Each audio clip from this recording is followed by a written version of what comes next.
Apollo hospitals presents ಉತ್ತಮ ಆರೋಗ್ಯಕ್ಕಾಗಿ ವೈದ್ಯರ ಸಲಹೆ.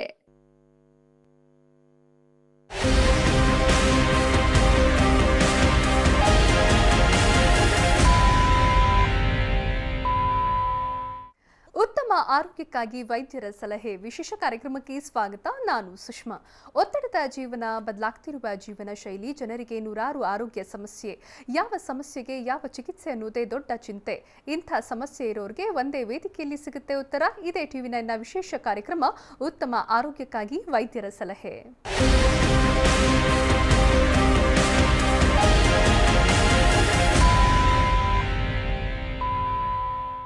ಆಧುನಿಕ ಜೀವನ ಶೈಲಿ ಅನೇಕ ರೋಗಗಳಿಗೆ ತುತ್ತಾಗುವಂತೆ ಮಾಡ್ತಾ ಇದೆ. ಒತ್ತಡದ ಜೀವನ, ವ್ಯಾಯಾಮದ ಕೊರತೆ, ಪೌಷ್ಟಿಕ ಆಹಾರದ ಕೊರತೆಯಿಂದ ಜನ ಇಂಥ ಸಮಸ್ಯೆಗಳಿಗೆ ಗುರಿಯಾಗ್ತಿದ್ದಾರೆ. ಅದರಲ್ಲೂ ಜಾಯಿಂಟ್ ಪೇನ್ ಮತ್ತು ಮಂಡಿ ನೋವು ಮನುಷ್ಯನನ್ನ ಹಿಂಡಿ ಹಿಪ್ಪೆ ಮಾಡ್ತಾ ಇದೆ. ಈ ಭಯಾನಕ ನೋವಿನಿಂದ ಹೊರಬರೋಕೆ ಹಲವಾರು ಮಾರ್ಗಗಳಿವೆ, ಪರಿಣಾಮಕಾರಿ ಚಿಕಿತ್ಸೆಗಳು ಇವೆ. ಜಾಯಿಂಟ್ ಪೇನ್ ಯಾಕೆ ಬರುತ್ತೆ, ಜಾಯಿಂಟ್ ಪೇನ್ನಿಂದ ಹೇಗೆ ಮುಕ್ತಿ ಹೊಂದುವುದು, ಮಂಡಿ ನೋವು ಯಾಕೆ ಬರುತ್ತೆ, ಜಾಯಿಂಟ್ ರೀಪ್ಲೇಸ್ಮೆಂಟ್ ಯಾರಿಗೆ ಮಾಡಬಹುದು, ಇದೆಲ್ಲದರ ಬಗ್ಗೆ ತಿಳಿಯೋಣ ಇವತ್ತಿನ ಉತ್ತಮ ಆರೋಗ್ಯಕ್ಕಾಗಿ ವೈದ್ಯರ ಸಲಹೆ ವಿಶೇಷ ಕಾರ್ಯಕ್ರಮದಲ್ಲಿ. ಇದೆಲ್ಲದರ ಬಗ್ಗೆ ಹೆಚ್ಚಿನ ಮಾಹಿತಿ ಕೊಡೋಕೆ ಇವತ್ತು ನಮ್ಮ ಜೊತೆ ಇದ್ದಾರೆ ಅಪೋಲೋ ಹಾಸ್ಪಿಟಲ್ಸ್ ಬನ್ನೇರುಘಟ್ಟದ ಆರ್ಥೋಪೆಡಿಕ್ ಸರ್ಜನ್ ಮತ್ತು ಜಾಯಿಂಟ್ ರೀಪ್ಲೇಸ್ಮೆಂಟ್ ಸರ್ಜನ್ ಆದಂತಹ ಡಾಕ್ಟರ್ ರವಿರಾಜ್ ಅವರು. Sir, welcome to the show. Okay sir, ಮೊದಲಿಗೆ ಜಾಯಿಂಟ್ ಪೇನ್ ಅನ್ನೋದು ಯಾಕೆ ಬರುತ್ತೆ, ಯಾರಿಗೆಲ್ಲ ಬರುತ್ತೆ ಅಂತ? ಈಗ ಈ ಜಾಯಿಂಟ್ ಪೇನ್ ಅಂತ ಸಮಸ್ಯೆ ಅನ್ನೋದು ಬಹಳ ಕಾಮನ್ ಆಗಿರುವಂಥ ಪ್ರಾಬ್ಲಮ್ಮು. ನಾವು ಡೇ ಟು ಡೇ ಪ್ರಾಕ್ಟೀಸಲ್ಲಿ ನಾವು ತುಂಬ ಪೇಷಂಟ್ಗಳನ್ನು ಈ ಥರ ಜಾಯಿಂಟ್ ಪೇನಿಂದ ನೋಡ್ತೀವಿ. ಅದರಲ್ಲಿ ಬಾಡಿಯಲ್ಲಿರುವ ಮೋಸ್ಟ್ ಆಫ್ ದ ಜಾಯಿಂಟ್ಸ್ಗಳಲ್ಲೂ ಪ್ರಾಬ್ಲಮ್ ಬರ್ಬೋದು. ಬಟ್ ಕಾಮನೆಸ್ಟ್ ಜಾಯಿಂಟ್ ಸಾಮಾನ್ಯವಾಗಿ ಕಂಡು ಬರೋದು ಈ ಥರ ಮಂಡಿ ಅನ್ನೋಂಥದ್ದು, ನೀ ಪೇನ್ ಅಥವಾ ಮಂಡಿ ನೋವು ಅನ್ನೋಂಥದ್ದು. ಈಗ ಇದಕ್ಕೆ ಕಾರಣಗಳು ನಾವು ಕೇಳಲಿಕ್ಕೆ ಹೋಗ್ತಾ ಇದ್ದರೆ, ಸಾಮಾನ್ಯವಾಗಿ ಈ ವೃದ್ಧರಲ್ಲಿ, ವಯಸ್ಸಾದವರಲ್ಲಿ, ಏಜ್ ಆದವರಲ್ಲಿ ಇವರಿಗೆ ಈ ಮಂಡಿ ನೋವು ಬರ್ತದೆ. ಇದಕ್ಕೆ ಮೇಯ್ನ್ ಕಾರಣ ಏನಂತಂದರೆ, ನಮ್ಮ ವಯಸ್ಸಾಗ್ತಾ ಇದ್ದ ಹಾಗೆ ನಮ್ಮ ದೇಹದ ಎಲ್ಲ ಭಾಗಗಳು ಸವಕಳಿ ಅಂತ ಹೇಳ್ತೀವಿ, ಸವೆತ, ವೇರ್ ಆ್ಯಂಡ್ ಟೇರ್ ಅಂತ ಹೇಳ್ತೀವಿ, ಆ ಥರ ಸವಕಳಿ ಸ್ಟಾರ್ಟ್ ಆಗುತ್ತೆ. ಆದರೆ ಮೇಯ್ನಾಗಿ ನಮ್ಮ ಮಂಡಿಗಳ ಮೇಲೆ ನಾವು ನಿಂತ್ಕೊಂಡು ಓಡಾಡೋದ್ರಿಂದ ಅದರಲ್ಲಿ ಮಂಡಿಗಳದ್ದು ಸವೆತ ತುಂಬ ಬೇಗ ಸ್ಟಾರ್ಟ್ ಆಗುತ್ತೆ. ಮತ್ತು ಈ ಬಾಡಿ ವೆಯ್ಟ್ ಜಾಸ್ತಿ ಇರೋದ್ರಿಂದ, ಅಥವಾ ಈ ಕೆಲವರಿಗೆ ಫ್ಯಾಮಿಲಿ ಹಿಸ್ಟ್ರಿ, ಅವರ ಅಮ್ಮ ಅಪ್ಪ ತಾತ ಮುತ್ತಾತ ಇವರಿಗೆಲ್ಲ ಏನಾದರೂ ಈ ಥರ ಆರ್ಥರೈಟಿಸ್ ಪ್ರಾಬ್ಲಮ್ ಇದ್ದರೆ, ಈ ಥರ ಸಮಸ್ಯೆ ಅವರಿಗೆ ಈ ಮಂಡಿ ನೋವುಗಳು ಸ್ವಲ್ಪ ಚಿಕ್ಕ ವಯಸ್ಸಲ್ಲಿ, ಒಂದು 50-55 ವಯಸ್ಸಲ್ಲಿ ಕಂಡುಬರುತ್ತೆ. ಸಾಮಾನ್ಯವಾಗಿ 60-65 ವಯಸ್ಸಾದ್ಮೇಲಿಂದ ವೃದ್ಧರಿಗೆ ಈ ಸಾಮಾನ್ಯವಾಗಿ ಬರುವಂಥ ತೊಂದರೆಗಳು ಇದು. ಏನೆಲ್ಲ ಸಿಂಪ್ಟಮ್ಸ್ ಇರುತ್ತೆ ಸರ್? ಕೆಲವರಿಗೆ ಟೆಂಪ್ರವರಿ ಇರುತ್ತೆ, ಒಂದು ಜಾಯಿಂಟ್ ಪೇನ್ ಅಂತ ಬಂದಾಗ ಎಲ್ಲೋ ಬಿದ್ದಿರ್ತಾರೆ, ತೋಡಿಸ್ಕೊಂಡಿರ್ತಾರೆ, ಆ ಟೈಮಲ್ಲಿ ಕೆಲವೊಂದು ಟೈಮಲ್ಲಿ ಇರುತ್ತೆ. ತುಂಬ ಜನಕ್ಕೆ ದೀರ್ಘಕಾಲಿಕವಾಗಿರುತ್ತೆ. ಯಾವ ಪಾಯಿಂಟ್ ಆಫ್ ಟೈಮಲ್ಲಿ ಅವ್ರು ಎಚ್ಚೆತ್ಕೊಳ್ಬೇಕು, ಯಾವಾಗ ಡಾಕ್ಟರ್ನ ಕನ್ಸಲ್ಟ್ ಮಾಡಬೇಕು, ಯಾವ ಸಿಂಪ್ಟಮ್ಸ್ ಇದ್ದಾಗ ಮೇನ್ನ ಕನ್ಸಲ್ಟ್ ಮಾಡಬೇಕು ಅಂತ? ಈಗ ಯಂಗರ್ ಪೇಷಂಟ್ಸಲ್ಲೂ ಕೆಲವು ಸಲ ಈ ಥರ ಮಂಡಿ ನೋವು ಅಂತ ಬರುತ್ತೆ. ಯಂಗರ್ ಪೇಷಂಟ್ಸಲ್ಲಿ ಈ ಥರ ಮಂಡಿ ನೋವು ಬರೋದಕ್ಕೆ ಸಾಮಾನ್ಯವಾಗಿ ಕಾರಣ ಏನಂತಂದರೆ, ಈ ಯಾವುದೇ type of infections, viral infections ಅಥವಾ ಇಂಜುರೀಸು, ಈ ಸ್ಪೋರ್ಟ್ಸ್ ಇಂಜುರೀಸ್ ಆಗಲಿ ಅಥವಾ ರೋಡ್ ಟ್ರಾಫಿಕ್ ಆಕ್ಸಿಡೆಂಟ್ಸು ಅಥವಾ ಫ್ರ್ಯಾಕ್ಚರ್ಸು, ಇದರಿಂದಾಗ್ಲೂ ಈ ಥರ ಜಾಯಿಂಟ್ ಪೇನ್ಗಳು ಸಾಮಾನ್ಯವಾಗಿ ಬರುತ್ತೆ. ಆಮೇಲೆ ಮೇಯ್ನ್ಲಿ ಅವರಿಗೆ ಈ ಮಂಡಿಗಳಲ್ಲಿ ಊತ ಬರುತ್ತೆ, ಸ್ವೆಲ್ಲಿಂಗ್ ಅಂತ ಹೇಳ್ತೀವಿ, ಸ್ವೆಲ್ಲಿಂಗ್ ಬರುತ್ತೆ, ನಡಿಲಿಕ್ಕೆ ಕಷ್ಟ ಆಗುತ್ತೆ, ಕೆಳಗಡೆ ಕೂತ್ಕೊಳ್ಳೋದು, ಈ ಪೂಜೆಗಾಗಲಿ ಊಟಕ್ಕಾಗಲಿ ಕೆಳಗಡೆ ನೆಲದ ಮೇಲೆ ಕೂತ್ಕೊಳ್ಳೋವಂಥದ್ದು, ಸಿಟ್ಟಿಂಗ್ ಕ್ರಾಸ್ ಲೆಗ್ಡ್, ಕಾಲು ಅಡ್ಡ ಹಾಕಿ ಕೂತ್ಕೊಂತೊಳ್ಳೋದು, ಇಂಡಿಯನ್ ಟೈಪ್ ಆಫ್ ಟಾಯ್ಲೆಟಲ್ಲಿ ಕೂತ್ಕೊಳ್ಳೋದು, ಮೆಟ್ಲು ಹತ್ತೋದು ಇಳಿಯೋದೆಲ್ಲ ತುಂಬ ಕಷ್ಟ ಆಗುತ್ತೆ. ಯಾಕಂದರೆ ಈ ಮಂಡಿ ಚಿಪ್ ಮೇಲೆ ನಮ್ಮ ಬಾಡಿದು ಒಂದು 5-6 time of our body weight ಅಷ್ಟು ಅದ್ರ ಮೇಲೆ ಹೋಗುತ್ತೆ. ಸೊ ಯಾವಾಗ ಸವಕಳಿ ಸ್ಟಾರ್ಟ್ ಆಗುತ್ತೆ ಅವ್ರಿಗೆ, ಆ ಸವಕಳಿಯಿಂದಾಗಿ ಅವರಿಗೆ ಅದ್ರ ಮೇಲೆ ಭಾರ ಹಾಕಿ ನಡಿಲಿಕ್ಕೆ, ಮೆಟ್ಲು ಹತ್ತಲಿಕ್ಕೆ, ಓಡಾಡಲಿಕ್ಕೆ, ಇದಕ್ಕೆಲ್ಲ ತೊಂದರೆಗಳು ಸ್ಟಾರ್ಟ್ ಆಗುತ್ತೆ, ಊತಗಳು ಬರಲಿಕ್ಕೆ ಸ್ಟಾರ್ಟ್ ಆಗುತ್ತೆ. ಕ್ರಮೇಣ ಅವರಿಗೆ ಏನಾಗುತ್ತೆ ಅಂದರೆ ವಾಕಿಂಗ್ ಡಿಸ್ಟೆನ್ಸ್ ಕಡಿಮೆ ಆಗುತ್ತೆ. ಕೆಲವರಿಗೆ ಸಿವಿಯಾರಿಟಿ ಆದಾಗ ಈವನ್ ನಡೀಲಿಕ್ಕೆ, ಸ್ವಲ್ಪ ಹೆಜ್ಜೆಗಳು ನಡೀಲಿಕ್ಕೂ ಕಷ್ಟ ಆಗ್ಬೋದು. ಅವರಿಗೆ ಕೆಲವು ಸಲ ವಾಕರು, ಈ ಸ್ಟಿಕ್ಕು, ಈ ಥರದ್ದು ಸಪೋರ್ಟ್ ಬೇಕಾಗುತ್ತೆ. ಆಮೇಲೆ ಇನ್ನು ಕೆಲವು ಸಿವಿಯರ್ ಕೇಸಸ್ಸಲ್ಲಿ ಅವರು ಪೇಷಂಟ್ ಸ್ವಲ್ಪ ಬೆಡ್ ರಿಡನ್ ಆಗೋ ಸಾಧ್ಯತೆಗಳು ಇದ್ದಾವೆ. ಓಕೆ ಸರ್, ಜಾಯಿಂಟ್ ಪೇನ್ ಅಂತ ಹೇಳಿದಾಗ ಈಗ ನೀ ಪೇನ್ ಇರ್ಬೋದು ಅಥವಾ ಕೈಯಲ್ಲಿ ಪೇನ್ ಇರ್ಬೋದು, ಏನಾಗುತ್ತೆ ಆ ಜಾಯಿಂಟಲ್ಲಿ ಎಕ್ಸಾಕ್ಟ್ ಆಗಿ, ಯಾಕಾಗಿ ಪೇನ್ ಬರುತ್ತೆ ಅಂತ? ಈಗ ಜಾಯಿಂಟ್ ಪೇನ್ಗಳಲ್ಲಿ ಈಗ ಎನಿ ಇನ್ಫ್ಲಮೇಷನು, ಇನ್ಫೆಕ್ಷನ್ ಅಥವಾ ಆರ್ಥರೈಟಿಸ್, ಒಳಗಡೆ ಸವಕಳಿ ಆಗಲಿ, ಒಳಗಡೆ ಇನ್ಫೆಕ್ಷನ್ ಕ್ರಿಮಿಯಿಂದ ಆಗಲಿ, ಏನೇ ಆಗಲಿ, ಆ ಜಾಯಿಂಟಲ್ಲಿ ನಮಗೆ ಒಂದು ಮೃದುವಸ್ಥಿ ಅಂತ ಇರುತ್ತೆ, ಅದನ್ನು ಕಾರ್ಟಿಲೇಜ್ ಅಂತ ಹೇಳ್ತೀವಿ. ಆ ಕಾರ್ಟಿಲೇಜ್ ಅನ್ನೋದು ಸಾಫ್ಟ್ ಬೋನ್ ಇದ್ದ ಹಾಗೆ. ಆ ಸಾಫ್ಟ್ ಬೋನು ನಮ್ಮ 2 ಜಾಯಿಂಟ್ಗಳ ಮಧ್ಯೆ ಮೂಳೆ ಕೊನೆಯಲ್ಲಿದ್ದು, ಅದರಿಂದಾಗಿ ಜಾಯಿಂಟ್ ಫಾರ್ಮೇಷನ್ ಅಂತ ಆಗುತ್ತೆ. ಈ ಯಾವಾಗ ಈ ಕಾರ್ಟಿಲೇಜ್ ಡಿಸ್ಟ್ರಕ್ಷನ್ ಅಥವಾ ಡಿಜನರೇಷನ್ ಅದರದ್ದು ತೊಂದರೆಗಳಾಗೋದ್ರಿಂದ ಇನ್ಫೆಕ್ಷನ್ ಆಗೋದ್ರಿಂದ ಆ ಕಾರ್ಟಿಲೇಜ್ ಏನು ಕುಷನ್ ಥರ ಇರ್ತದೆ ಅದು ಕ್ರಮೇಣ ಡ್ಯಾಮೇಜ್ ಆಗ್ತಾ ಹೋಗ್ತದೆ. ಈ ಕಾರ್ಟಿಲೇಜ್ಗೆ ಯೂಶ್ವಲಿ ಅದಕ್ಕೆ ನರ ಸಪ್ಲೈ ಇರೋದಿಲ್ಲ, ನರ್ವ್ ಸಪ್ಲೈ ಅಂತ ಹೇಳ್ತೀವಿ. ಆ ಕಾರ್ಟಿಲೇಜ್ ವೇರ್ ಆ್ಯಂಡ್ ಟೇರ್ ಆಗ್ತಿದ್ದಂಗೆ ಆ ಬೋನ್ ಎಕ್ಸ್ಪೋಸ್ ಆಗುತ್ತೆ. ಆ ಬೋನ್ ಯಾವಾಗ ಟಚ್ ಆಗುತ್ತಾ ಆಗ ಅವರಿಗೆ ಸಿವಿಯರ್ ಪೇಯ್ನ್ ಬರುತ್ತೆ. ಯಾಕಂದರೆ ಆ ಬೋನ್ ಎಂಡ್ಗಳು ತುಂಬ ಸೆನ್ಸಿಟಿವ್ ಇರ್ತದೆ. ನೀವು ಈ ನಮ್ಮ ಡೆಂಟಲ್ ಪ್ರಾಬ್ಲಮ್ಗೆ ಕಂಪೇರ್ ಮಾಡ್ಬೋದು ಅದನ್ನು. ಯಾವಾಗ ಕ್ಯಾವಿಟಿ ಆಗಿ ಆ ನರಗಳಿಗೆ ಚುಚ್ಚಕ್ಕೆ ಸ್ಟಾರ್ಟ್ ಆಗುತ್ತೋ ಯಾವ ರೀತಿ ಹಲ್ಲಲ್ಲಿ ನೋವು ಬರುತ್ತಾ, ಅದೇ ಥರ ನಮ್ಮ ಮಂಡಿಯಲ್ಲಿ ಆ ಕಾರ್ಟಿಲೇಜ್ ಯಾವಾಗ ಸವಕಳಿ ಬರುತ್ತಾ ಸೌದು ಆ ನರಗಳಿಗೆ ಯಾವಾಗ ಅದು ಟಚ್ ಆಗಲಿಕ್ಕೆ ಸ್ಟಾರ್ಟ್ ಆವಾಗ ಪೇಯ್ನ್ ಸಿವಿಯರ್ ಆಗುತ್ತೆ. ಸಿವಿಯರ್ ಪೇಯ್ನ್ ಬರೀ ನಡೆಯುವಾಗ ಓಡಾಡುವಾಗಲ್ಲ, ಕ್ರಮೇಣ ಸ್ಟೇಜಸ್ ಆಫ್ ಡಿಸೀಸ್ ಜಾಸ್ತಿ ಆಗ್ತಾ ಇದ್ದ ಹಾಗೆ ಪೇಷಂಟ್ಗೆ ರೆಸ್ಟಲ್ಲಿ ಮಲ್ಕೊಂಡಿದ್ದಾಗ, ರಾತ್ರಿ ಮಲಗಿದ್ದಾಗ, ಸುಮ್ಮನೆ ಕೆಲಸ ಮಾಡದೇ ಇದ್ದಾಗಲೂ ಸಿವಿಯರ್ ಪೇಯ್ನ್ ಬರುವ ಸಾಧ್ಯತೆಗಳು ಇದ್ದಾವೆ. ಓಕೆ ಸರ್, ನೀವು ಹೇಳಿದ್ರಿ ಜಾಯಿಂಟ್ಸಲ್ಲಿ ಲೈಕ್ ಎರಡು ಬೋನ್ ಟಚ್ ಆದಾಗ ಪೇಯ್ನ್ ಬರುತ್ತೆ ಅಂತ. ಯಾಕಾಗಿ ಆಗುತ್ತೆ ಅದು ಅಂತ, ಅದು ಏನೆಲ್ಲ ಕಾರಣಗಳಿರುತ್ತೆ? ಈಗ ಒಂದು ಅಂದರೆ ಈಗ ವೆಯ್ಟ್ ಜಾಸ್ತಿ ಇರೋರಿಗೆ ಸಾಮಾನ್ಯವಾಗಿ ಕಾರ್ಟಿಲೇಜ್ ಹೆಲ್ತ್ ಕಡಿಮೆ ಆಗುತ್ತೆ. ವೆಯ್ಟ್ ಜಾಸ್ತಿ, ಫಿಟ್ನೆಸ್ ಕಮ್ಮಿ ಇರೋರಿಗೆ ಕಾರ್ಟಿಲೇಜ್ ಹೆಲ್ತ್, ಅದರ ನ್ಯೂಟ್ರಿಷನ್ ಕಡಿಮೆ ಆಗಿ ಆ ಕಾರ್ಟಿಲೇಜ್ ಡಿಜನರೇಷನ್ ಅಂತ ಸವಕಳಿ ಅಥವಾ ಅದರದ್ದು ಒಂದು ಡಿಸೀಸ್ ಥರ ಅದು ಸವಿತಾ ಹೋಗುತ್ತೆ. ಎರಡನೇದು ಯಾವಾಗ ಇನ್ಫೆಕ್ಷನ್ ಅಂದರೆ ಈ ಬ್ಯಾಕ್ಟೀರಿಯಲ್ ಇನ್ಫೆಕ್ಷನ್ ಆಗ್ಬೋದು, ವೈರಲ್ ಇನ್ಫೆಕ್ಷನ್ ಆಗ್ಬೋದು, ಅಥವಾ ಈ ಆರ್ಥರೈಟಿಸ್, ಈ ವೈರಲ್ ಆರ್ಥರೈಟಿಸ್ ಅಥವಾ ರುಮಟಾಯ್ಡ್ ಆರ್ಥರೈಟಿಸ್ ಅಂತ ಹೇಳಿದ್ವಿ, ವಾತ ಅಂತ ಹೇಳ್ತೀವಿ ನಾವು ಸಾಮಾನ್ಯ ಭಾಷೆಯಲ್ಲಿ. ಅದರಲ್ಲಿ ಏನಾಗುತ್ತೆ ಅಂದರೆ ಈ ಕಾರ್ಟಿಲೇಜನ್ನ ಅದು ಟಾರ್ಗೆಟ್ ಮಾಡುತ್ತೆ. ಆ ಕಾರ್ಟಿಲೇಜ್ ನಮಗೆ ಕುಷನ್ ಇದ್ದ ಹಾಗೆ. ಯಾವಾಗ ಈ ಕುಷನಿಂಗ್ ಇಫೆಕ್ಟ್ ಜಾಯಿಂಟಲ್ಲಿ ಹೋಗ್ಬಿಡ್ತದ ಆವಾಗ ನಮ್ಮ ಬಾಡಿ ವೆಯ್ಟು ಆ ಕುಷನ್ ಇಲ್ಲದೆ ಇದ್ದಾಗ ಬೋನಿಂದ ಬೋನ್ಗೆ ಟ್ರಾನ್ಸ್ಮಿಟ್ ಆಗಿ, ಬೋನಿಂದ ಕಾರ್ಟಿಲೇಜಿಂದ ಕಾರ್ಟಿಲೇಜು ಮತ್ತು ಬೋನ್ಗೆ ಈ ಥರ ಟ್ರಾನ್ಸ್ಮಿಟ್ ಆಗಬೇಕಾಗಿರೋದು ಡೈರೆಕ್ಟ್ ಬೋನಿಂದ ಬೋನ್ಗೆ ಟಚ್ ಆಗೋದ್ರಿಂದ ಈ ಥರ ತೊಂದರೆ ಆಗುತ್ತೆ. ಓಕೆ ಸರ್, ಸಾಮಾನ್ಯವಾಗಿ ನಾವು ಇದೊಂದು ಕೇಳಿರ್ತೀವಿ, ಚಳಿಗಾಲದಲ್ಲಿ ಜಾಯಿಂಟ್ ಪೇನ್ಸ್ ಜಾಸ್ತಿ ಆಗುತ್ತೆ ಅಂತ. ಇದು ನಿಜಾನಾ? ಇನ್ ಕೇಸ್ ನಿಜ ಆದರೆ ಯಾಕಾಗಿ ಚಳಿಗಾಲದಲ್ಲಿ ಜಾಸ್ತಿ ಪೇನ್ ಬರುತ್ತೆ ಅಂತ? ಹೌದು, ಇದು ಈಗ ಆರ್ಥರೈಟಿಸ್ ಇರೋ ಪೇಷಂಟ್ಸ್ಗೆ ಯಾವಾಗಲೂ ಈ ಚಳಿಗಾಲ it is a bad time ಅಂತ ಹೇಳ್ತೀವಿ. ಯಾಕೆಂದರೆ ಈಗ ಈ ಜಾಯಿಂಟ್ ಒಳಗಡೆ ನಮಗೆ ಈ ಲುಬ್ರಿಕೇಷನ್ ಅಂತ, ನಮ್ಮ ಇಂಜಿನ್ಗೆ ಯಾವ ಥರ ಆಯಿಲ್ ಇರ್ತದೋ ಅದೇ ಥರ ಆಯಿಲ್ ಲುಬ್ರಿಕೇಷನ್ಗೆ ಒಂದು ಫ್ಲೂಯಿಡ್ ಅಂತ ಇರುತ್ತೆ. ಈಗ ಈ ಚಳಿಗಾಲದಲ್ಲಿ ಏನಾಗುತ್ತೆ ಅಂದರೆ ಈ ಲುಬ್ರಿಕ್ಯಾಂಟ್ ಒಳಗಡೆ ಏನಿರ್ತದೆ ಅದರದ್ದು ಸಾಂದ್ರತೆ ಅಂತ ಹೇಳ್ತೀವಿ, ಡೆನ್ಸಿಟಿ. ಆ ಡೆನ್ಸಿಟಿ ಯಾವಾಗ ಸ್ವಲ್ಪ ಕಡಿಮೆ ಆಗುತ್ತಾ ಅದು ಥಿಕ್ ಆಗುತ್ತೆ. ಸೊ ಈಗ ಹೋಲ್ ನೈಟಲ್ಲಿ ಮೂವ್ಮೆಂಟ್ ಮಾಡದೆ ರೆಸ್ಟ್ ತೊಗೊಳ್ತಾ ಇರೋ ಟೈಮಲ್ಲಿ ಜಾಯಿಂಟ್ ಮೊಬಿಲಿಟಿ ಇಲ್ಲದೆ ಇದ್ದಾಗ ಆ ಡೆನ್ಸಿಟಿ ಸ್ವಲ್ಪ ದಪ್ಪ ಆಗಿಬಿಟ್ಟು, ಪ್ಲಸ್ ಬೆಳಿಗ್ಗೆ ಎದ್ದ ತಕ್ಷಣ ಆ ಮೂವ್ಮೆಂಟ್ ಇಲ್ಲದೆ ಆ ಕೋಲ್ಡ್ ವೆದರ್ ಇರೋದ್ರಿಂದ ಆ ಜಾಯಿಂಟ್ ಅವರಿಗೆ ಸ್ಟಿಫ್ ಅನಿಸುತ್ತೆ. ಸೊ ಈ ಆರ್ಥರೈಟಿಸ್ ಇರೋ ಪೇಷಂಟ್ಗೆ ಕೋಲ್ಡ್ ವೆದರು ಪ್ಲಸ್ ಈ stiffness of the joint because of the lubrication ಕಡಿಮೆ ಆಗಿರೋದ್ರಿಂದ, ಆಲ್ರೆಡಿ ಅವರಲ್ಲಿ ಲುಬ್ರಿಕೇಷನು ಕುಷನಿಂಗ್ ಇಫೆಕ್ಟ್ ಕಮ್ಮಿ ಇರುತ್ತೆ, ಪ್ಲಸ್ ಈ ಡೆನ್ಸಿಟಿ ಯಾವಾಗ ಕಡಿಮೆ ಆಗುತ್ತಾ ಅವ್ರಿಗೆ ಈ ಚಳಿಗಾಲದಲ್ಲಿ ತುಂಬ ನೋವು ಬರುತ್ತೆ. ಸೊ ಈ ಆರ್ಥರೈಟಿಸ್ ಪೇಷಂಟ್ಸ್ಗೆ ಚಳಿಗಾಲದಲ್ಲಿ ಕೆಲವು ಸಲ ಎಕ್ಸಾಜರ್ಬೇಷನ್ ಅಂತ ಹೇಳ್ತೀವಿ, ಪೇಯ್ನ್ ತುಂಬ ಜಾಸ್ತಿ ಆಗೋ ಸಾಧ್ಯತೆಗಳು ಇರುತ್ತೆ.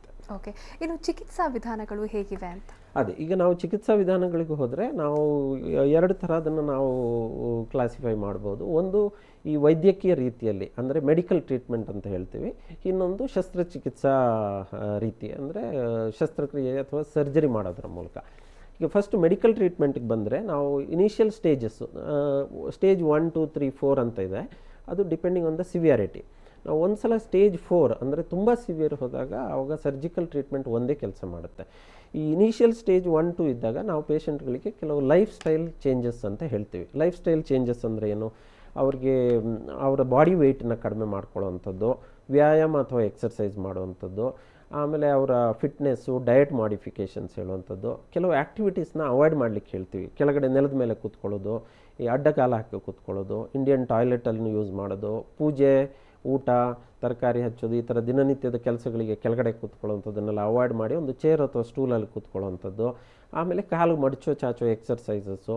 ಈಗ ಒಂದು ಸಲ ನಮ್ಮ ಜಾಯಿಂಟು ವಯಸ್ಸಾಗ್ತಾ ಸವಕಳಿ ಬಂದರೆ ತುಂಬ ಸಪ್ಲಿಮೆಂಟ್ಸ್ಗಳೆಲ್ಲ ನಮ್ಮ ಇದರಲ್ಲಿ ವೈದ್ಯಕೀಯ ರಂಗದಲ್ಲಿ ಇದೆ. ಆದರೆ ಅದರಿಂದ ನಾವು ಆಗಿರೋ ಚೇಂಜಸ್ನ ರಿವರ್ಸ್ ಮಾಡಲಿಕ್ಕೆ ಬರೋದಿಲ್ಲ. ಅದನ್ನು ಪ್ರೋಗ್ರೆಸ್ ಆಗೋದನ್ನು ತಡೆಗಟ್ಬೋದು. ಸೊ ಎಕ್ಸರ್ಸೈಸ್ ಎಲ್ಲ ಮಾಡೋದ್ರಿಂದ ಆ ಸ್ನಾಯುಗಳಿಗೆಲ್ಲ ತುಂಬ ಶಕ್ತಿ ಬಂದರೆ ಆವಾಗ ಪೇಯ್ನ ಸ್ವಲ್ಪ ಮಟ್ಟಿಗೆ ಅವರಿಗೆ ಅದನ್ನು ಮ್ಯಾನೇಜ್ ಮಾಡ್ಬೋದು, ಸ್ವಲ್ಪ ವರ್ಷಗಳ ತನಕ ಅದನ್ನು ಮುಂದೂಡ್ಬೋದು. ಆಮೇಲೆ ಪ್ರಾಬಬ್ಲಿ ಅವರಿಗೆ ಆ ಶಸ್ತ್ರಚಿಕಿತ್ಸೆನ ಕೆಲವು ವರ್ಷಗಳ ತನಕ ಅದನ್ನು ಮುಂದಕ್ಕೆ ಹಾಕ್ಬೋದು. ಆಮೇಲೆ ಈ ಸಪ್ಲಿಮೆಂಟ್ಸ್ ಅಂತ ಕೊಡ್ತೀವಿ. ಸಪ್ಲಿಮೆಂಟ್ಸಲ್ಲಿ ಈಗ ಗ್ಲುಕೋಸಮೈನು, ಕೊಲಾಜನ್ನು, ಈ ಥರ ತುಂಬ ಒಂದು ಆವಿಷ್ಕಾರ ಮಾಡಿರುವಂಥ ಇದೆಲ್ಲ ಅವೈಲೇಬಲ್ ಇದೆ ಈಗ ವೈದ್ಯಕೀಯ ರಂಗದಲ್ಲಿ. ಅದನ್ನು ಕೊಡೋದ್ರಿಂದ ನಾವು ಸ್ವಲ್ಪ ಮಟ್ಟಿಗೆ ಈ ಏನು ಮೃದುವಸ್ಥಿ ಕಾರ್ಟಿಲೇಜ್ ವೇರೆಂಟರ್ ಆಗಿರುತ್ತಾ ಅದನ್ನು ಸ್ವಲ್ಪ ಮಟ್ಟಿಗೆ ಅದನ್ನು ರಿಕವರ್ ಆಗೋ ಥರ ನಾವು ಅವರಿಗೆ ಅದನ್ನು ಟ್ರೀಟ್ಮೆಂಟ್ ಮಾಡ್ಬೋದು.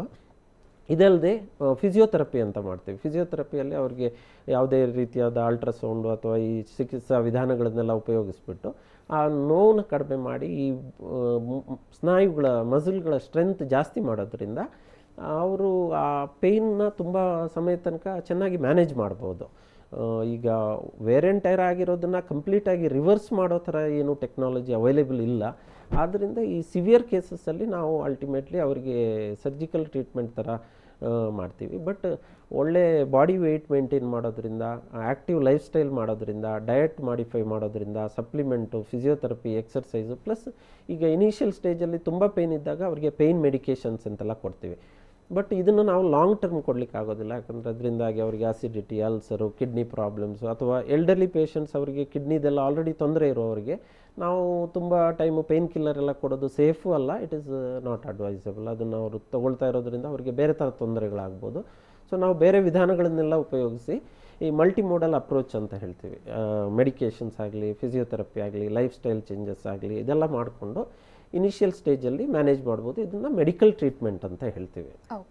ಓಕೆ ಡಾಕ್ಟರ್, ಈ ಬಗ್ಗೆ ನಾನು ನಿಮ್ಮ ಜೊತೆ ಇನ್ನಷ್ಟು ಮಾತಾಡ್ತೀನಿ. ಇನ್ನು ಉತ್ತಮ ಆರೋಗ್ಯಕ್ಕಾಗಿ ವೈದ್ಯರ ಸಲಹೆ ವಿಶೇಷ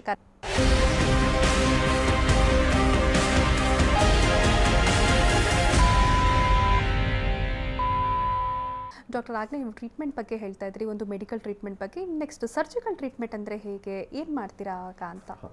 ಈಗ ನಾನು ಹೇಳಿದಾಗೆ ಕೆಲವು ಸಿವಿಯರ್ ಕೇಸಸ್, ಈಗ ತುಂಬ ಡಿಫಾರ್ಮಿಟಿ, ಕಾಲು ಬೆಂಡಾಗಿ ನಡಿಲಿಕ್ಕೆ ಓಡಾಡಲಿಕ್ಕೆ ಆಗದೆ ಇರೋದು, ಈ ಆರ್ಥರೈಟಿಸಲ್ಲಿ ಸ್ಟೇಜ್ 4 ಆಸ್ಟಿಯೋ ಆರ್ಥರೈಟಿಸ್ ಅಂತ ಹೇಳ್ತೀವಿ. ಈ ಥರ ಪೇಷಂಟ್ಸ್ಗಳನ್ನು ನಾವು ಸಾಮಾನ್ಯವಾಗಿ ಸರ್ಜಿಕಲ್ ಟ್ರೀಟ್ಮೆಂಟ್ಗೆ ಇದು ಮಾಡ್ತೀವಿ. ಯಾಕಂದರೆ ಈ ಥರ ಪೇಷಂಟಲ್ಲಿ ನಾವು ಮೆಡಿಕಲ್ ಟ್ರೀಟ್ಮೆಂಟ್ ಮಾಡಿದ್ರೆ ಎಷ್ಟೊಂದು ಸಲ ಅದು ಸಕ್ಸಸ್ಫುಲ್ ಆಗೋದಿಲ್ಲ. ಈಗ ಸರ್ಜಿಕಲ್ ಟ್ರೀಟ್ಮೆಂಟಲ್ಲಿ ಏನು ಮಾಡ್ತೀವಿ ಅಂದರೆ, ನಾವು ಆ ವೇರೆಂಟೈರ್ ಆಗಿರೋ ಜಾಯಿಂಟ್ನ ಎಂಡ್ಸ್ ಇರ್ತದೆ, ಅದನ್ನು ನಾವು ಓಪನ್ ಮಾಡಿ ಆ ಎಂಡ್ಸ್ನ ಟ್ರಿಮ್ ಮಾಡಿ ಅಲ್ಲಿಗೆ ಒಂದು ಆರ್ಟಿಫಿಷಿಯಲ್ ಇಂಪ್ಲ್ಯಾಂಟ್ಸ್ನ ಹಾಕ್ತೀವಿ. ಆ ಇಂಪ್ಲ್ಯಾಂಟ್ ಹಾಕೋದ್ರಿಂದ ನಿಮಗೆ ಈ ಓರ್ನೌಟ್ ಆಗಿರುವ ಬೋನ್ ಏನಿರ್ತದೆ ಅದನ್ನು ನಾವು ಒಂದು ಮೆಟಲ್ ಪ್ರಾಸ್ಥೆಸಿಸ್ ಅಂತ ಹೇಳ್ತೀವಿ. ಅದರಿಂದ ರೀಪ್ಲೇಸ್ ಮಾಡಿ, ಕೆಳಗಡೆ ಪೋರ್ಷನ್ನು ರೀಪ್ಲೇಸ್ ಮಾಡಿ, ಮಧ್ಯದಲ್ಲಿ ಒಂದು ಪಾಲಿಇಥಿಲೀನ್ ಅಂತ ಹಾಕಿ ಈ ಜಾಯಿಂಟ್ಸ್, ಟೋಟಲ್ ಜಾಯಿಂಟ್ ರಿಪ್ಲೇಸ್ಮೆಂಟ್ ಅಂದರೆ ಆ ಜಾಯಿಂಟ್ ಫಾರ್ಮ್ ಆಗುವ ಬೋನ್ನ ಎಂಡ್ಸ್ ಏನಿರುತ್ತೆ ಅದನ್ನು ನಾವು ರೀಸರ್ಫೇಸಿಂಗ್ ಥರ ಅದನ್ನು ಮಾಡಿ ಅಲ್ಲಿಗೆ ಒಂದು ಇಂಪ್ಲ್ಯಾಂಟ್ ಹಾಕಿ ಅದನ್ನು ಸಿಮೆಂಟ್ ಅಂತ, ಬೋನ್ ಸಿಮೆಂಟ್ ಅಂತ ಮಾಡಿ ಫಿಕ್ಸ್ ಮಾಡ್ತೀವಿ. Just like how we do A dental procedure. ಅದು ಮಾಡೋದ್ರಿಂದ ಆ ಇಂಪ್ಲ್ಯಾಂಟ್ ಒಳಗಡೆ ಇರುತ್ತೆ. ಆಮೇಲೆ ಈ ಎಂಡ್ಸ್ ಆಫ್ ದ ಬೋನ್ ಯಾವುದು ಒಂದಕ್ಕೊಂದು ಟಚ್ ಆಗಿ ಪೇಯ್ನ್ ಆಗ್ತಾ ಇರುತ್ತೆ ಅದನ್ನು ನಾವು ಆರ್ಟಿಫಿಷಿಯಲಿ ರಿಪ್ಲೇಸ್ ಮಾಡ್ತೀವಿ. ಪ್ಲಸ್ ಈ ನರ್ವ್ ಎಂಡಿಂಗ್ಸು ಪೇಯ್ನ್ ಮಾಡೋದೆಲ್ಲ ಅದರಿಂದಾಗಿ ಕಡಿಮೆ ಆಗುತ್ತೆ. ಮೋಸ್ಟ್ ಆಫ್ ದ ಟೈಮು ತುಂಬ ಡಿಫಾರ್ಮಿಟಿ ಇರುತ್ತೆ, ಕಾಲೆಲ್ಲ ಬೆಂಡ್ ಆಗಿರುತ್ತೆ, ಆಮೇಲೆ ಅವರಿಗೆ ನಡಿಲಿಕ್ಕೆ ಆಗೋದಿಲ್ಲ. ಈ ಥರ ಸಿಚುವೇಷನಲ್ಲಿ ಈ ಸರ್ಜರಿ ಮಾಡೋದ್ರಿಂದ ಆ ಡಿಫಾರ್ಮಿಟಿಯನ್ನು ನಾವು ಕರೆಕ್ಟ್ ಮಾಡಿ ಈ ಬೆಂಡ್ ಆಗಿರೋ ಲೆಗ್ನ ಸ್ಟ್ರೈಟ್ ಬರೋ ಆ ಥರ ಮಾಡ್ತೀವಿ. ಅದು ಮಾಡೋದ್ರಿಂದ ಅವ್ರಿಗೆ ವಾಕಿಂಗ್ ಸ್ಟೈಲು, ವಾಕಿಂಗ್ ಎಬಿಲಿಟಿ ಮತ್ತು ಪೇಯ್ನ್ ರಿಲೀಫು ಆಗುತ್ತೆ. ಮೇಯ್ನಾಗಿ ಜಾಯಿಂಟ್ ರಿಪ್ಲೇಸ್ಮೆಂಟ್ ಮಾಡೋ ಉದ್ದೇಶ ಅಂತಂದರೆ, ಒಂದು good amount of pain relief, ಅವರಿಗೆ ನೋವು ನಿವಾರಣೆ ಆಗುತ್ತೆ. ಎರಡನೇದು ಅವ್ರದ್ದು ಮೊಬಿಲಿಟಿ. ನಮಗೆ ಮೇಯ್ನಾಗಿ ನಮಗೆ ಓಡಾಡ್ತಾ ಇರೋದೇ ನಮಗೆ ಇಂಪಾರ್ಟೆಂಟು. ಸೊ ಆ ಮೊಬಿಲಿಟಿ ಅವ್ರಿಗೆ ರಿಸ್ಟೋರ್ ಆಗುತ್ತೆ. ಮತ್ತು ಮೂರನೇದಾಗಿ ಕ್ವಾಲಿಟಿ ಆಫ್ ಲೈಫ್ ಅಂತ ಹೇಳ್ತೀವಿ. ಅವ್ರಿಗೆ ಈಗ ಎಲ್ಡರ್ಲಿ ಪೇಷಂಟ್ಸ್ ಮನೆಯಲ್ಲಿರ್ತಾರೆ, ಒಬ್ಬೊಬ್ಬರೇ ಇರ್ತಾರೆ, ಅವ್ರ ಮಕ್ಕಳು ಜೊತೆಯಲ್ಲಿ ಇರೋದಿಲ್ಲ ಅಥವಾ ಅವ್ರಿಗೆ ಮನೆಯಲ್ಲಿ ಸಪೋರ್ಟ್ ಇರೋದಿಲ್ಲ. ಸೊ ಅಟ್ಲೀಸ್ಟ್ ಅವರ ಡೇ ಟು ಡೇ ಆ್ಯಕ್ಟಿವಿಟೀಸು, ಅವ್ರಿಗೆ rest room, bathroom, toilet use ಮಾಡೋದಾಗಲಿ, ಈ ಥರ ಬೇಸಿಕ್ ಥಿಂಗ್ಸು, ಮನೆ ಒಳಗಡೆ ಓಡಾಡೋದು, ಕಿಚನ್ಗೆ ಹೋಗೋದು ಬರೋದು, ಅಟ್ಲೀಸ್ಟ್ ಇಷ್ಟು ಆ್ಯಕ್ಟಿವಿಟೀಸ್ ಮಾಡೋಷ್ಟಾದರೂ ಅವರಿಗೆ ಮೊಬಿಲಿಟಿ ಆದರೆ, ಪೇನ್ ರಿಲೀಫ್ ಆದರೆ ಅದು ಅವರಿಗೆ ತುಂಬ ಅವರ ಕ್ವಾಲಿಟಿ ಆಫ್ ಲೈಫ್ ಮೇಲೆ ತುಂಬ ಪರಿಣಾಮ ಬೀರುತ್ತೆ. ಓಕೆ, ಇನ್ನು ಸರ್ಜರಿ ಬಗ್ಗೆ ಹೇಳ್ತಾ ಇದ್ರಿ. ತುಂಬ ಜನಕ್ಕೊಂದು ಭಯ ಇದೆ. ಸರ್ಜರಿ ಅಂತ ಹೆಸರು ಕೇಳಿದ ತಕ್ಷಣ ಫಸ್ಟ್ ಆಫ್ ಆಲ್ ಭಯ ಪಡ್ತಾರೆ. ಆಮೇಲೆ ತುಂಬ ಕಾಸ್ಟ್ಲಿ ಅಂತ ಖರ್ಚಿನ ಬಗ್ಗೆ ಯೋಚನೆ ಮಾಡ್ತಾರೆ. ಹಾಗೆ ನೆಕ್ಸ್ಟ್ ಒಂದು ತುಂಬ ಸಕ್ಸಸ್ ಆಗಲ್ವಂತೆ ಅಥವಾ ತಿರ್ಗಾ ನಡೆಯೋಕ್ಕಾಗಲ್ವಂತೆ, ಅಲ್ಲಿ ಇಲ್ಲಿ ಕೇಳಿರೋದನ್ನ ಭಯ ಪಡ್ತಾರೆ. ಇಂಥವ್ರಿಗೆ ಏನು ಹೇಳ್ತೀರಾ ಅಂತ ಒಂದು ಮಿತ್ತಿದೆ ಜನರಲ್ಲಿ, ಅದನ್ನು ಹೇಗೆ ಹೋಗಲಾಡಿಸೋದು? ಸರ್ಜರಿ ಅಂದ ತಕ್ಷಣ ನಮ್ಮ ತುಂಬ ಪೇಷಂಟ್ಸ್ಗಳಿಗೆ ತುಂಬ ಭಯ ಇರುತ್ತೆ. ಈಗ ಕೆಲವು ಪೇಷಂಟ್ಸು ರಿಕವರ್ ಆಗಿರೋ ಪೇಷಂಟ್ನ ನೋಡ್ಕೊಂಡು ಬಂದಾಗ ಅವ್ರಿಗೆ ತುಂಬ ಧೈರ್ಯವಾಗಿರ್ತಾರೆ, ಅಥವಾ ಅವರು ಆ ಥರ ರಿಕವರಿ ಆಗದೆ ಇರೋ ಪೇಷಂಟ್ ನೋಡಿದಾಗ ಅವ್ರಿಗೆ ಜನರಲಿ ಇದ್ರ ಬಗ್ಗೆ ತುಂಬ ಭಯ ಇರುತ್ತೆ. ನಾನು ಮೊದಲು ಅಟ್ಲೀಸ್ಟ್ ವಾಕ್ ಮಾಡಲ್ಲ, ಸರ್ಜರಿ ಆದಮೇಲೆ ಬೆಡ್ ರಿಡನ್ ಆಗ್ತೀನ, ಈ ಥರ ತುಂಬ ಮಿತ್ಸ್ಗಳಿರುತ್ತೆ ಪೇಷಂಟಿಗೆ. ಈಗ ಅಟ್ ಪ್ರೆಸೆಂಟ್ಲಿ ದ ಸರ್ಜರಿ ತುಂಬ it has become very successful. ನಾನು ಆಲ್ಮೋಸ್ಟ್ ಕ್ಲೋಸ್ ಟು 100% ಸಕ್ಸಸ್ಫುಲ್ ಅಂತ ಹೇಳ್ಬೋದು. ಪ್ಲಸ್ ಅವ್ರಿಗೆ ರಿಕವರಿ ತುಂಬ ಚೆನ್ನಾಗಾಗುತ್ತೆ. ಈಗ ಪೇಯ್ನ್ ರಿಲೀಫ್ ತುಂಬ ಚೆನ್ನಾಗಾಗುತ್ತೆ, ಓಡಾಡ್ಲಿಕ್ಕೆ ಬರುತ್ತೆ. ಈಗ ಫಾರ್ ಎಕ್ಸಾಂಪಲ್ ಒಂದು ಪೇಷಂಟು ಈಗ ಒಂದು ಮಂಡಿ ಚಿಕಿತ್ಸೆ ಮಾಡಬೇಕಂದ್ರೆ ನಾವು ಆಸ್ಪತ್ರೆಗೆ ಅಡ್ಮಿಟ್ ಮಾಡಿ ಒಂದು 5 ದಿವಸ ಹಾಸ್ಪಿಟ್ಲಲ್ಲಿ ಇರಬೇಕಾಗತ್ತೆ. ಸಾಮಾನ್ಯವಾಗಿ 2ನೇ ದಿವಸವೇ ಆಪ್ರೇಷನ್ನ ಮರುದಿವಸವೇ ನಾವು ಅವ್ರನ್ನ ಎದ್ದು ನಿಲ್ಲಿಸಿ ನಡೆಸೋ ಥರ ಮಾಡ್ತೀವಿ, ಫಿಸಿಯೋಥೆರಪಿ ಎಕ್ಸರ್ಸೈಸ್ ಮಾಡ್ತೀವಿ. ಒಂದು 3ನೇ 4ನೇ ದಿವಸಕ್ಕೆ ಅವರು ಸಪೋರ್ಟ್ ತೊಗೊಂಡು ಅವರಾಗೆ ಒಂದು ರೆಸ್ಟ್ ರೂಮ್ ತನಕ ಹೋಗಿ ಬರುವಷ್ಟು ಒಳ್ಳೆ ರೀತಿಯಲ್ಲಿ ತಂತ್ರಜ್ಞಾನ ಹಾಗೂ ಮೆಡಿಕಲ್ ಕೇರ್ ಈಗ ಡೆವಲಪ್ ಆಗಿದೆ. ಇನ್ನು ಡಾಕ್ಟರ್, ಆಗಲೇ ನೀವು ಫಿಸಿಯೋಥೆರಪಿ ಬಗ್ಗೆ ಹೇಳ್ತಾ ಇದ್ರು. ಫಿಸಿಯೋಥೆರಪಿ ಹೇಗೆ ನೆರವಾಗುತ್ತೆ ಅಂತ? ಸರ್ಜಿಕಲ್ ಟ್ರೀಟ್ಮೆಂಟ್ಗೆ ಇರ್ಬೋದು, ಮೆಡಿಕಲ್ ಟ್ರೀಟ್ಮೆಂಟ್ಗೆ ಇರ್ಬೋದು, ಅದರ ಪಾತ್ರ ಏನಿರುತ್ತೆ ಅಂತ? ಫಿಸಿಯೋಥೆರಪಿ ಅಂತಂದರೆ ಈಗ ಮೆಡಿಕಲ್ ಟ್ರೀಟ್ಮೆಂಟು, ನಾನ್ ಸರ್ಜಿಕಲ್ ಟ್ರೀಟ್ಮೆಂಟಲ್ಲಿ ಫಿಸಿಯೋಥೆರಪಿ ಪಾತ್ರ ಬಹಳ ಮುಖ್ಯವಾದ್ದು. ಅದರಲ್ಲಿ ಏನಾಗುತ್ತೆ ಅಂದರೆ, ಈಗ ನಾನು ಹೇಳಿದಾಗೆ ಒಂದು ಸಲ ಆ ಕಾರ್ಟಿಲೇಜ್ ಮೃದುವಸ್ತಿ ಏನು ಸವಕಳಿ ಆಗುತ್ತೆ ಅದನ್ನು ನಾವು ಕಂಪ್ಲೀಟಾಗಿ ವಾಪಸ್ ರೀಜನರೇಟ್ ಮಾಡುವಷ್ಟು ಪೂರ್ತಿ ಟೆಕ್ನಾಲಜಿ ನಮ್ಮ ಹತ್ರ ಇಲ್ಲದೆ ಇರೋದ್ರಿಂದಲೇ ಈ ಜಾಯಿಂಟ್ ರಿಪ್ಲೇಸ್ಮೆಂಟ್ ಅನ್ನೋಂಥದ್ದನ್ನು ಮಾಡೋಂಥದ್ದು ನಾವು. ಸೊ ಈ ಫಿಸಿಯೋಥೆರಪಿಯಲ್ಲಿ ಏನಾಗುತ್ತೆ, ಬೇರೆ ಬೇರೆ IFT ಆಗಲಿ, ಅಲ್ಟ್ರಾಸೌಂಡು, ಈ ಥರ ಎಲ್ಲ ಟೆಕ್ನಿಕ್ ಎಲ್ಲ ಯೂಸ್ ಮಾಡಿ ಆ ಮಂಡಿ ಸುತ್ತ ಶಾಖ ಥರ ಟ್ರೀಟ್ಮೆಂಟ್ ಅಥವಾ ಮಸಾಜ್ ಥರ ಟ್ರೀಟ್ಮೆಂಟ್ ಇದೆಲ್ಲ ಮಾಡೋದ್ರಿಂದ ಅಲ್ಲಿಗೆ ಸ್ವಲ್ಪ ರಕ್ತ ಸಂಚಾರನ ಜಾಸ್ತಿ ಮಾಡಿ ಅಲ್ಲಿಯ ನೋವನ್ನ ಕಡಿಮೆ ಮಾಡೋದು ವಿಧಾನ ಹೊಂದಿರುತ್ತೆ. ಪ್ಲಸ್ ಈ ಎಕ್ಸರ್ಸೈಸ್ ಮಾಡೋದ್ರಿಂದ ನಮ್ಮ ನೀಯನ್ನು ಕಂಟ್ರೋಲ್ ಮಾಡೋಂಥ ಮಸಲ್ಸ್ ಇರುತ್ತೆ ಫ್ರಂಟ್ ಪೋರ್ಷನಲ್ಲಿ, ಕ್ವಾಡ್ರಿಸೆಪ್ಸ್ ಮಸಲ್ಸ್ ಅಂತ, ಹಿಂದ್ಗಡೆ ಹ್ಯಾಮ್ಸ್ಟ್ರಿಂಗ್ ಮಸಲ್ಸ್ ಅಂತ ಇರುತ್ತೆ. ಇವನ್ನೆಲ್ಲ ಸ್ಟ್ರೆಂಥನ್ ಮಾಡೋದ್ರಿಂದ ಈ ಮಂಡಿ ಸವಕಳಿಯಿಂದ ಬರೋ ನೋವನ್ನು ಹೆಚ್ಚಿನ ಮಟ್ಟಕ್ಕೆ ಈ ಸ್ನಾಯುಗಳು ತಗೊಳ್ಳೋದ್ರಿಂದ ಪೇಷಂಟ್ಗೆ ಆ ಪೇಯ್ನ್ ಕಡಿಮೆ ಫೀಲ್ ಆಗುತ್ತೆ. ಸ್ಟ್ರಾಂಗರ್ ಮಸಲ್ ಇರುವಾಗ ಅವ್ರಿಗೆ ಆ ಜಾಯಿಂಟ್ ಪೇಯ್ನ ಚೆನ್ನಾಗಿ ಮ್ಯಾನೇಜ್ ಮಾಡಲಿಕ್ಕಾಗತ್ತೆ. ಇದು ಈ ಮೆಡಿಕಲ್ ಟ್ರೀಟ್ಮೆಂಟ್ ವೈಸ್ ಫಿಸಿಯೋಥೆರಪಿ. ನಾವೀಗ ಪೋಸ್ಟ್ ಸರ್ಜರಿ ಕೂಡ ಫಿಸಿಯೋಥೆರಪಿದು ಪಾತ್ರ ತುಂಬ ಮುಖ್ಯವಾಗಿರೋದು. ಇದರಲ್ಲಿ ಏನಾಗುತ್ತೆ ಅಂದರೆ, ನಾವು ಒಂದು ಸಲ ನಾವು ನೀ ರಿಪ್ಲೇಸ್ಮೆಂಟ್ ಮಾಡಿದ ಮೇಲೆ ಇದರಲ್ಲಿ ನಾವು ಬೋನ್ನ ಎಂಡ್ಸ್ನ ಮಾತ್ರ ರಿಪ್ಲೇಸ್ ಮಾಡ್ತೀವಿ.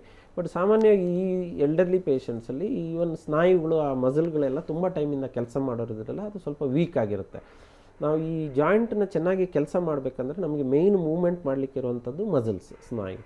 ಅವುಗಳನ್ನು ಕಂಟ್ರೋಲ್ ಮಾಡೋ ಥರ ಅವುಗಳನ್ನು ಸ್ಟ್ರೆಂಥನ್ ಮಾಡಲಿಕ್ಕೆ ನಮಗೆ ಅದಕ್ಕೆ ಎಕ್ಸರ್ಸೈಸಸ್ ಅಂತ ಬೇಕು. ಈಗ ಸರ್ಜರಿ ಆದ ತಕ್ಷಣ ನಮಗೆ ಮೇನ್ ಚಾಲೆಂಜಸ್ ಏನಂದರೆ, ಇನಿಷಿಯಲ್ ಪಾರ್ಟಲ್ಲಿ ಆ ಸರ್ಜಿಕಲ್ ಪೇಯ್ನ್ ಇರುತ್ತೆ. ಸೊ ಆ ಪೇಯ್ನ್ ಜೊತೆಗೆ ನಾವು ಆ ಪೇಷಂಟ್ಗೆ ಆ ಎಕ್ಸರ್ಸೈಸನ್ನು ಹೇಳ್ಕೊಟ್ಟು ಅದನ್ನು ಟ್ರೈನಿಂಗ್ ಅಂತ ಕೊಡ್ತೀವಿ.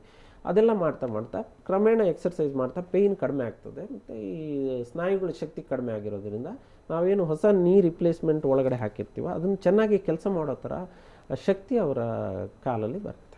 ಓಕೆ ಡಾಕ್ಟರ್, ಯಾವುದೇ ಒಂದು ಪ್ರಾಬ್ಲಮ್ ಇದ್ದರೂ prevention is better than cure ಅಂತ ಹೇಳ್ತಾರೆ. ಜಾಯಿಂಟ್ ಪೇನ್ ಬರ್ತಾ ಇರೋ ಹಾಗೆ ಒಬ್ಬ ಮನುಷ್ಯ ಹೇಗೆ ಪ್ರಿಕಾಷನ್ಸ್ ತೊಗೊಳ್ಬೋದು ಅಂತ ಹೇಳ್ತೀರಾ? ಈಗ ಈ ಜಾಯಿಂಟ್ ಪೇನ್ಸು ಯಂಗರ್ ಪೇಷಂಟ್ಸಲ್ಲಿ ಈಗೀಗ ನಾವು ತುಂಬ ಸಾಮಾನ್ಯವಾಗಿ ನೋಡ್ತೀವಿ. ಅದೆಲ್ಲ ಮೇಯ್ನಾಗಿ ಲೈಫ್ ಸ್ಟೈಲ್, ನಮ್ಮ ಜೀವನ ಶೈಲಿಯಿಂದಾಗಿ ಬರುವಂಥದ್ದು ಅಂತ ಹೇಳ್ಬೋದು. ಜೀವನ ಶೈಲಿಯಲ್ಲಿ ನಾವು ಮೇಯ್ನ್ಲಿ ಲ್ಯಾಕ್ ಆಫ್ ಎಕ್ಸರ್ಸೈಸ್ ಕಡಿಮೆ ಮಾಡೋದ್ರಿಂದ ಬೊಜ್ಜುತನ ಅಥವಾ ಒಬೆಸಿಟಿ, ಬಿಕಾಸ್ ಆಫ್ ನಮ್ಮ ಫುಡ್ ಹ್ಯಾಬಿಟ್ಸು, ವೆಯ್ಟ್ ಗೇಯ್ನು, ಇದೆಲ್ಲ ಸಾಮಾನ್ಯವಾಗಿ ಇದಕ್ಕೆ ಕಾರಣ. ಈಗ 2 ಥರ ವಿಷಯ ಇದೆ. ಒಂದು ಜೆನೆಟಿಕ್ ಅಥವಾ ಫ್ಯಾಮಿಲಿಯಲ್ ಅಂತ ಹೇಳ್ತೀವಿ. ಅದು ನಮ್ಮ ಜೀನ್ಸಲ್ಲಿ ಅಥವಾ ನಮ್ಮ ಫ್ಯಾಮಿಲಿ ಹಿಸ್ಟ್ರಿ ವೈಸ್ ನಮಗೆ ಏನಾದರೂ ಆರ್ಥರೈಟಿಸ್ ಬಂದಿದ್ದರೆ ಅದನ್ನು ತುಂಬ ನಾವು ಅದರಲ್ಲಿ ಚೇಂಜಸ್ ಮಾಡಲಿಕ್ಕಾಗಲ್ಲ, ಅದನ್ನು ಟ್ರೀಟ್ಮೆಂಟ್ ಮಾಡಬೇಕಾಗತ್ತೆ. ಬಟ್ ಸಪೋಸ್ ಅದು ಇಲ್ಲದಿದ್ದರೆ ನಮಗೆ ನಾವು ಒಳ್ಳೆಯ ಲೈಫ್ ಸ್ಟೈಲು, ಎಕ್ಸರ್ಸೈಸಸ್ಸು, ವಾಕಿಂಗು, ಆಮೇಲೆ ಒಳ್ಳೆಯ ಡಯಟ್ ತೊಗೊಳ್ಳೋದಾಗಲಿ, ಒಳ್ಳೆ ಬಾಡಿ ವೆಯ್ಟ್ ಮೇಂಟೈನ್ ಮಾಡೋದಾಗಲಿ, ಫಿಟ್ನೆಸ್ ಇಟ್ಕೊಳ್ಳೋದ್ರಿಂದ ಈ ನಮ್ಮ ಜಾಯಿಂಟ್ಗಳ ಹೆಲ್ತನ್ನ ನಾವು ನೋಡಿಕೊಂಡ್ರೆ ನಮ್ಮ ಆರ್ಥರೈಟಿಸ್ನ ನಾವು ಪ್ರಿವೆಂಟ್ ಮಾಡ್ಬೋದು. ಟು ಸಮ್ ಎಕ್ಸ್ಟೆಂಟ್ ಅದನ್ನು ಪೋಸ್ಟ್ಪೋನ್ ಮಾಡ್ಬೋದು. ಮತ್ತು ಈ ಸರ್ಜಿಕಲ್ ಟ್ರೀಟ್ಮೆಂಟ್ ಅಥವಾ ಅದನ್ನು ನಾವು ನಮ್ಮ later part of the age ತನಕ ಅದನ್ನು ಮ್ಯಾನೇಜ್ ಮಾಡಿಕೊಂಡು ಹೋಗ್ಬೋದು. ಸೊ ಇದರಲ್ಲಿ ಮೇಯ್ನಾಗಿ ನಮಗೆ ಯಂಗರ್ ಪೇಷಂಟ್ಸ್ಗೆ ಈ ಸನ್ಲೈಟ್ ಎಕ್ಸ್ಪೋಜರ್ಸು, ಈ ಕ್ಯಾಲ್ಶಿಯಮ್ ಇರೋಂಥ ಡಯಟ್ ಆಗಲಿ, ಮಿಲ್ಕ್ ಪ್ರಾಡಕ್ಟ್ಸು, ಇದು ರಾಗಿ, ಈ ಥರದ್ದೆಲ್ಲ ನಮ್ಮ ಡೇ ಟು ಡೇ ಫುಡ್ಡಲ್ಲಿ ನಾವು ಅದನ್ನು ಹಾಕ್ಕೊಳ್ಳೋದ್ರಿಂದ, ಸೀ ಫುಡ್, ನಾನ್ ವೆಜಿಟೇರಿಯನ್ಸ್ಗೆ ಸೀ ಫುಡ್ಡು ಇದೆಲ್ಲ ತೊಗೊಳ್ಳೋದ್ರಿಂದ ನಮ್ಮ ಕ್ಯಾಲ್ಶಿಯಂ ಕಂಟೆಂಟು, ನಮ್ಮ ಬೋನ್ ಹೆಲ್ತ್ ಚೆನ್ನಾಗಿರುತ್ತೆ, ಜಾಯಿಂಟ್ ಹೆಲ್ತ್ ಚೆನ್ನಾಗಿರುತ್ತೆ. ಮುಖ್ಯವಾಗಿ ನಮಗೆ ಎಕ್ಸರ್ಸೈಸಸ್, ವ್ಯಾಯಾಮ, ಆಮೇಲೆ ನಮ್ಮ ಬಾಡಿ ವೆಯ್ಟ್ ಮೇಂಟೈನ್ ಮಾಡೋವಂಥದ್ದು ತುಂಬ ಇಂಪಾರ್ಟೆಂಟ್. ಇವೆಲ್ಲ ಮಾಡೋದ್ರಿಂದ ನಾವು ಪಾಸಿಬಲ್ ಸಿವಿಯರ್ ಆರ್ಥರೈಟಿಸ್ನ ಪ್ರಿವೆಂಟ್ ಮಾಡಿ ಫ್ಯೂಚರ್ ಸರ್ಜರಿನ ಪ್ರಾಬಬ್ಲಿ ಪೋಸ್ಟ್ಪೋನ್ ಮಾಡ್ಬೋದು. ಬಟ್ ನಮ್ಮ ಫ್ಯಾಮಿಲಿ ಅಥವಾ ಜೆನೆಟಿಕ್ ಅಥವಾ ಈ ಆರ್ಥರೈಟಿಸ್ಗಳು ಕೆಲವು ಜೆನೆಟಿಕ್ ಆಗಿ ಫ್ಯಾಮಿಲಿ ಒಳಗಡೆ ಬರುತ್ತೆ, ಈ ರುಮಟಾಯ್ಡ್ ಆರ್ಥರೈಟಿಸ್ ಅಂತಲ್ಲ, ಅಂಥವನ್ನೆಲ್ಲ ನಾವು ಪೂರ್ತಿಯಾಗಿ ಅವಾಯ್ಡ್ ಮಾಡಲಿಕ್ಕೆ ಅಂತ ಆಗಲ್ಲ. ಬಟ್ ಅವರೆಲ್ಲೂ ಈ ಒಳ್ಳೆಯ ಲೈಫ್ ಸ್ಟೈಲ್ ಚೇಂಜಸ್ ಎಲ್ಲ ಮಾಡೋದರಿಂದ ನಮ್ಮ ಈ ಜಾಯಿಂಟ್ಗಳ ಹೆಲ್ತ್ನ ನಾವು ಚೆನ್ನಾಗಿ ಕಾಪಾಡ್ಕೋಬೋದು ಅಥವಾ ಅದನ್ನು ತೊಂದರೆಗೊಳಗಾಗದಿರೋಂಗೆ ನೋಡ್ಕೋಬೋದು. ಓಕೆ ಡಾಕ್ಟರ್, ಸಾಕಷ್ಟು ಮಾಹಿತಿ ವಿಚಾರಗಳನ್ನು ತಿಳಿಸ್ಕೊಟ್ರಿ. ಜಾಯಿಂಟ್ ಪೇನ್ಸ್ ಬಗ್ಗೆ, ನೀ ಪೇನ್ಸ್ ಬಗ್ಗೆ ಹಾಗೂ ಜಾಯಿಂಟ್ ರಿಪ್ಲೇಸ್ಮೆಂಟ್ ಬಗ್ಗೆ. Thank you so much. ಇದು ಇವತ್ತಿನ ಉತ್ತಮ ಆರೋಗ್ಯಕ್ಕಾಗಿ ವೈದ್ಯರ ಸಲಹೆ ವಿಶೇಷ ಕಾರ್ಯಕ್ರಮ. ನಿರಂತರ ಸುದ್ದಿಗಾಗಿ ನೋಡ್ತಾ ಇರಿ TV9.